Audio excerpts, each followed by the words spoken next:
What's up, friends? Are you just now getting into broadcasting? Maybe you're thinking about choosing broadcasting as a career and you have a lot of questions. In this video, I'm gonna go over 5 things that truly suck about broadcasting. 5 warnings for you in this video, and it starts right now.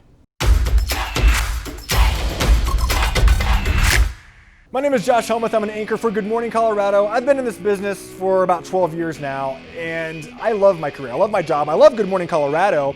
But when you choose this career, you have to make sure you're getting into it for the right reasons. If you're in it for the wrong reasons, for example, you just want to be on TV, you need to consider going elsewhere. Find a different career. It's not worth it. This career can be tough, it can be hard, it can be grueling, it can be unforgiving, and if you're not truly invested for the right reasons, it's gonna be impossible to be happy with your life, let alone your career. First off, if you like this video, if you like the information I'm giving you, please like below, comment, subscribe, especially comment below though if you have some suggestions to other broadcasters on what makes this career so hard. Would love to hear from you. Would love to see what you think. In the meantime, here are 5 downsides to being in broadcasting you need to be prepared for. All right, numero uno. The low pay. When you first start out, you might be making minimum wage, not even kidding. Depending on which state you live in, you could be making anywhere from $16,000 to $25,000 a year. Seriously, and even if you get overtime, a lot of reporters, they have some kind of side hustle. I've known reporters that do Uber on the side. I know reporters who have done radio. I know some who have even bagged groceries when they're first starting out. Is it fair? It's absolutely not fair. But it's a reality for some people and something you might need to be prepared for. Find a side hustle. Side note, just make sure that side hustle doesn't conflict with anything you're doing for your journalism career. When I was first starting out, when I got back into TV about 8-9 years ago, I had a side hustle as a freelance writer. I was a sports editor for a popular men's website. It actually paid almost as much as my other TV job. If not for that side hustle, because of my student loans, there's no way I could have taken that TV job. So it's a reality, unfortunately. Be prepared for it, especially if you have student loans, but just work hard, hustle, and just know it's all temporary. Number 2, a little thing called sweeps. All right, when you first start out, you'll be making less money than some people flipping burgers. That's okay, nothing wrong with that. I actually love burgers, nothing wrong with that. But on top of being paid really low, there's 4 months out of the year where you'll be told you can't take any time off. So sweeps, in reality, is just an outdated philosophy when stations typically take on their TV ratings and they sell those ratings to the companies who want to buy ads. So your sweeps months, February, May, July, and November. Did I get that right? You would think I would know after so many years in this business. And the whole concept really doesn't make sense because most stations have the ability to get overnight ratings. And if you're an advertiser, you probably care more about the most recent ratings than what you cared about 3 months ago in July. But nonetheless, typically, there's 4 months out of the year, no one's allowed to take time off. If you have a really cool news director, a really cool manager, you might be able to take some time off in July if it's scheduled ahead of time. But just know, going in, most likely, those 4 months, unless there's something major in your life, like maybe you're getting married or there's a death in the family, you're probably not getting any time off. Number 3, be prepared to be a nomad. That's right, you're gonna have to move around a lot. Be prepared to move anywhere. If you wanna say, hey, I'm graduating, I got a really good reel, I want a job in Chicago.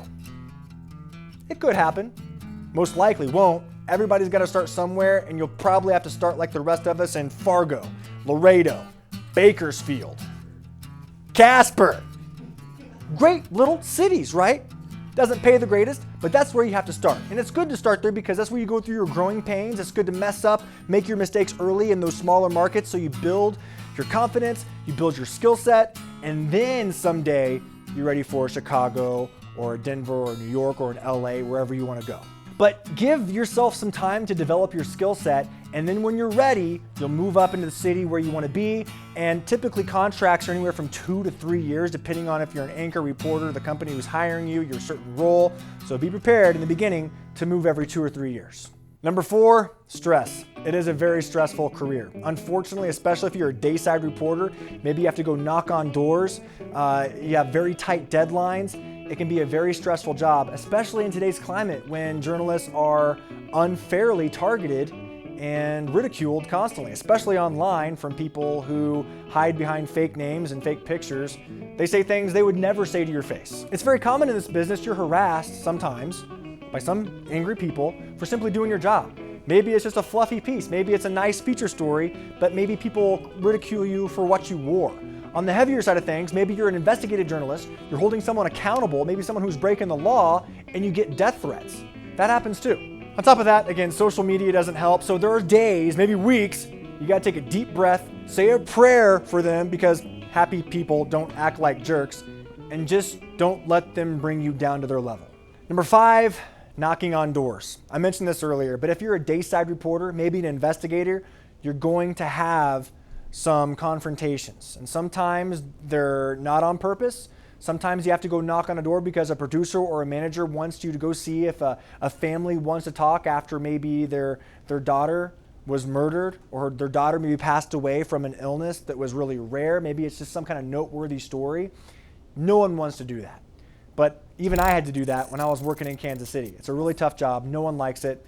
But as long as you approach them with compassion and you let them understand, hey, we just want to make sure that we're available to you to use this as a platform if you want your story heard. And if not, that's okay too. That's the best way you can approach those situations, but it's still not fun. No one likes it. It does take a toll on you mentally, spiritually. So just make sure you give yourself a breath, go in with it with compassion. That's about the best you can do in those situations. And just understand that if you go into it compassionately, sometimes families actually do want to talk, and they do want to use you and your medium as a platform so that their voices are heard and their stories are told. Just try to do your best and take some mental health breaks and some spiritual recovery when you need them. And I want to make one thing really clear as I close this video. Broadcasting can be incredibly fun. It can be incredibly rewarding. Just make sure you're going into it for the right reasons. Again, the biggest wrong reason I see is people just want to be on TV. They want to be on camera. Now you might see less of that considering we'll have our selfie phones now. I'm shooting on my phone right now as I speak.